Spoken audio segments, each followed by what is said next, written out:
up, Posy people? Frank here, and you're watching the Super Posy Show. So today, I want to talk about Blair Witch. I know what you're thinking.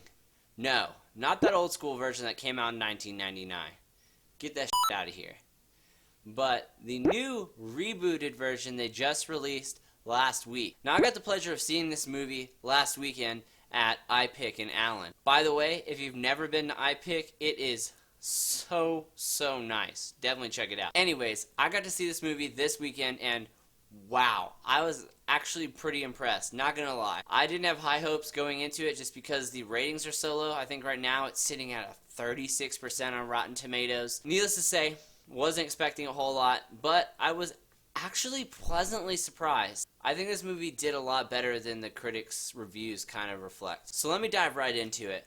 First off, I want to say that this review will be completely spoiler-free, so even if you haven't seen the movie, you're 100% safe. So feel free to watch the whole video, and if you like it, make sure you subscribe. Yeah, just diving right into it, I think they did a good job at staying true to what made the original so good. I think that keeping the film grounded in that found footage genre that was, by the way, created by the original Blair Witch Project was a very smart move. I like how they took some liberties, kind of made some changes, made some things a little bit more modern. I really love how they modernized all the technology, incorporating drones and GPS and stuff like that into the movie. It was really cool. I felt like it made the movie a little bit more personal. It made it a little bit more of an intimate experience because when you see that stuff, you're like, oh my god, I could be walking through the forests and, have all this stuff happen to me. It definitely makes it hit a little bit closer to home than when you're watching a movie that obviously took place in a different time period. Granted, the 90s wasn't that long ago. I know, I was born then, but it just makes it a little bit more relatable of a movie. So I really liked that. Secondly, I like how they used a lot of the mythology established in the first movie in this movie, so it felt like a natural continuation, not some weird crazy spin-off offshoot.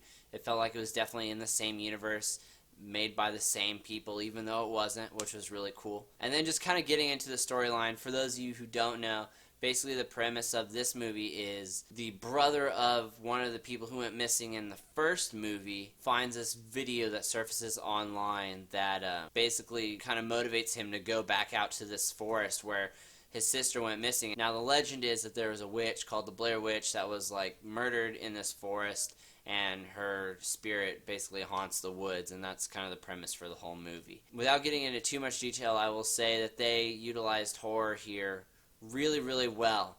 I like how some things were done very differently from the first movie. Some shots were a little bit more revealing than the first movie. There was that air of mystique in the first movie that was lost a little bit here. However, I don't think that necessarily hurt the movie, although it made it a little less mysterious and a little less suspenseful than the original. I think the shots were still done tastefully, and they didn't give away too much by utilizing more intense, more exposing shots. I will say that the beginning half of the movie definitely felt very similar to the original Blair Witch Project. It was a very slow build, but had a lot of creepy elements, a lot of gradual buildup of horror and terror, ultimately reaching the climax when they get to the house in the first movie. The general plot line of this movie kind of mirrors that. There is a climax where, they reach their destination and crazy starts happening. I will say that once it got to that point in the movie, it was absolutely insane. Once it started hitting the fan and all this crazy, scary stuff started happening, it was intense. It was like a relentless, constant punch in the face. You don't even have time to catch your breath. I remember being in the theater and being like, good God, when do I get a chance to breathe? It's insane. It really puts you there. I had a similar experience with Don't Breathe. Some of these movies that are coming out are just really effectively utilizing horror and utilizing suspense. Not necessarily making crazy, scary stuff pop up and scare you, but just all this really dreary, depressing and or morbid things are just happening constantly, one after the other, and it just is constantly weighing on you. And in the end of this movie, you're just left like, oh my god, I can't believe I just watched that. When the credits start rolling, you're just like, whew. I couldn't believe how relieved I was that the credits were rolling. Not because it was a bad movie, but because I was just so overwhelmed by how intense the end of the movie was that it was just nice for something to not be happening for once. So in that respect, it definitely does a good job. And the budget for the movie was relatively low, much like its predecessor. So even though this movie isn't doing very well critically, it's still making all of its money back and more. So that's really great news for the creators. Ultimately, I would give this movie, I'd probably give it a 3 out of 5.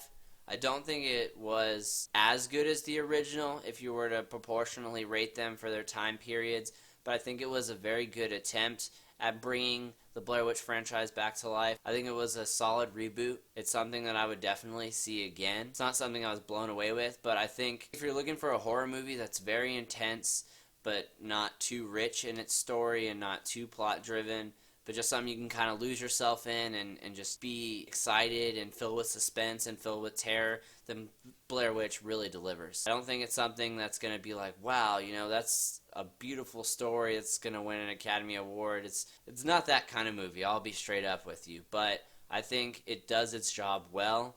And although a lot of people are considering this movie a flop, I really don't think so. I think it does what it's meant to do fairly well. In conclusion, really good movie if you like horror movies. If you're a fan of the original Blair Witch, you'll probably like this one. Not as good as the original, but definitely a lot better than that shitty sequel, Book of Shadows, that they made a while back. It's more like a true sequel to the original movie, and I think that's what they set out to do, and I think they accomplished that. But yeah, that's it. Thank you guys for watching this video. I'm gonna go play Rise of Iron. If you want to play Rise of Iron with me, my PlayStation Network name is in the description down below. Thank you guys so much for watching. If you enjoyed this video, please give it a like, subscribe. But what movies are you guys excited for? Are there any movies that you're really looking forward to? Any games that you're really looking forward to? I'd love to hear from you guys. Leave all that down in the comments below. Thank you so much, and as always, stay posy. Bye.